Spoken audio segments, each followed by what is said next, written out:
అందరికీ నమస్కారం. BS kitchen and లాగ్స్కి స్వాగతం అండి. ఇవాళ లాగ్ ఏంటంటే మా ఇంట్లో వండుకున్న వంట అనమాట. ఇవాళ మంగళవారం కదండి. మంగళవారము కుజుడు అధిపతి అనమాట. అందుకని కందిపప్పుతో చేసిన వంటలు, రెడ్ కలర్ వెజిటబుల్స్తో చేసిన వంటలు తింటే మంచిదటండి. అలాగే ఫ్రూట్స్లో యాపిల్, తర్వాత పొమగ్రనేట్ ఇలాంటివి తింటే మంచిదన్నమాట. ఇంకా రెడ్ శారీ కట్టుకోవటము, అలాగే రెడ్ ఫ్లవర్స్ తల్లో పెట్టుకుంటే కూడా చాలా మంచిది. ఏదైనా కొంచెం సంబంధమైన దోషాలు ఉంటే చిన్న చిన్న చిట్కాలతోటి తొలగిపోతాయి అన్నమాట. ఇంకోటండి, ఈ కుజదోషం ఉంటే సమస్యలు ఏమొస్తాయంటే భార్యాభర్త మధ్య స్వార్థాలు వస్తాయి. తర్వాత తొందరగా పిల్లలు పుట్టకపోవటము, లేదా పిల్లలకి ఏదైనా సమస్యలు రావటము, ఇంకోటి ఏంటంటే పిల్లలు చెప్పిన మాట వినకపోవటము, ఇలాంటి సమస్యలు. ఇంకోటి పెళ్లి సంబంధాలు తొందరగా కుదరకపోవటం, ఇలాంటి సమస్యలన్నీ కూడా వస్తాయన్నమాట.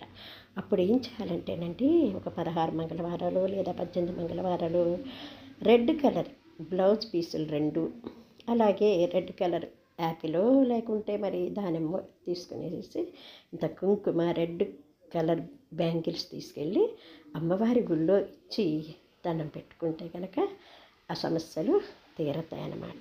అంత దూరం వెళ్ళలేం, ప్రతి మంగళవారం ఇవన్నీ చేయాలంటే మా వల్ల కాదు అనుకున్న వాళ్ళు ఎవరికన్నా ఒక ముత్తైదుకి పసుబొట్టు ఇచ్చి ఒక రెడ్ కలర్ బ్యాంగిల్స్ లేదా ఇంత ఫ్లవరు ఇచ్చేసి దండం పెట్టుకున్నా కానీ సమస్యలు తీరుతాయన్నమాట. అంటే తీసుకున్న వాళ్ళకి ఆ కుజదోషం పోతుంది అనుకుంటున్నారా? కాదండి. తీసుకున్న వాళ్ళకి, ఇటు ఇచ్చిన వాళ్ళకి కూడా కుజదోషం పోయి మంచి జరుగుతుందన్నమాట. పసుపు గుంకాలు కదండి, చాలా మంచి జరుగుతుంది.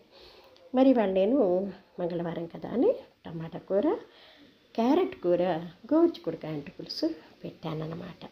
ముందుగా చక్కగా గోరుచిక్కుడుకాయలు తరిగేసేసి కట్ చేసుకొని పోపు వేసి, పోపులో ఈ ముక్కలు వేసేసి కొంచెం నీళ్ళు చుక్కపోసి ఉడికిన తర్వాత చింతపండు పులుసు, పసుపు, సాల్టు, ఒక చెంచాన్నర సాంబార్ పొడి, ఇంత మెంతి పిండి కూడా వేసేసి చక్కగా మరుగుతుండగా ఇంత బెల్లం వేసానండి.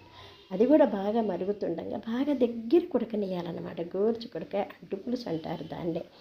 చక్కగా దగ్గర ఉడకనిచ్చిన తర్వాత కొద్దిగా కారం వేసేసి కొంచెంసేపు ఉడకనిచ్చి తర్వాత కొంచెం కొత్తిమీర, కరివేపాకు కూడా వేసి బాగా మరగనిచ్చి దగ్గర ఉడకనిచ్చామనుకోండి, చక్కగా గోరుచిక్కుడుకాయ పులుసు రెడీ అవుతుంది. ఇంకా క్యారెట్ కూర అండి.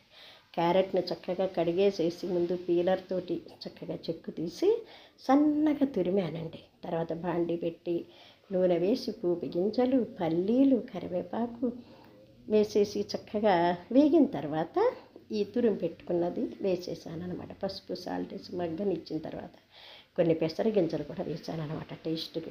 ఇంకా ఉంటే దాంట్లో కొంచెం కొబ్బరి పొడి వేసుకోవచ్చండి, లేదంటే మాత్రం మామూలుగా కొంచెం మూత పెట్టి ఉడకనిచ్చి దించే ముందు కారం వేసి దించేసామనుకోండి, చాలా బాగుంటుంది అనమాట క్యారెట్ కూర. క్యారెట్లో ఏ విటమిన్ ఉంటుందటండి, అందుకని పిల్లలకి పెద్దలకు కూడా ఏ విటమిన్ కళ్ళకు మంచిది కదా, తినటం వల్ల చాలా బాగుంటుంది అనమాట. ఇంకా టమాటా కూర అండి. టమాటాలు ఎక్కువ వేసి, ఉల్లిపాయలు ఎక్కువ వేసి, ఒక 2 ఆలుగడ్డలు ఉంటే అది కూడా వేసి కూర వండేసాను అనమాట.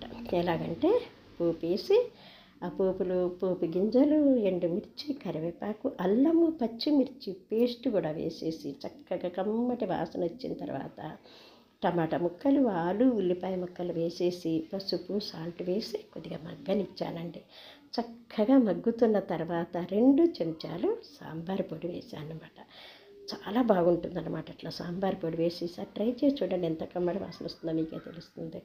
సాంబార్ పొడి వేసి మగ్గుతుండగా పచ్చి కొబ్బరి, సరే ఉంది కాబట్టి పచ్చి కొబ్బరి వేసానంటే, లేదా కొంచెం ఎండు కొబ్బరి అయినా సరే మంచిగా సన్నగా తురిమేసేసి ఎండు కొబ్బరి కూడా వేసేసి తర్వాత మంచిగా ఉడికిన తర్వాత కారం వేసి కొత్తిమీర కూడా వేసేసి చక్కగా బాగా దగ్గర ఉడికిపోయి చాలా మంచిగా అయిపోతుంది కదండి, మెత్తగా అయిపోతుంది కదా కూర.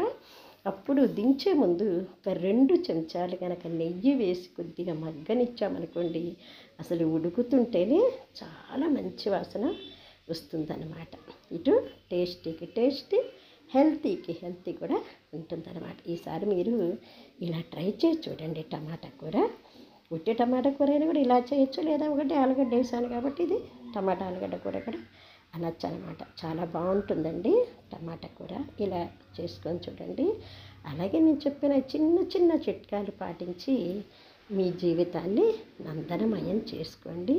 మన ఛానల్ చూస్తూనే ఉండండి. దయచేసి సబ్స్క్రైబ్ చేసుకోండి ప్లీజ్ అండి. ఎంకరేజ్ చేయండి.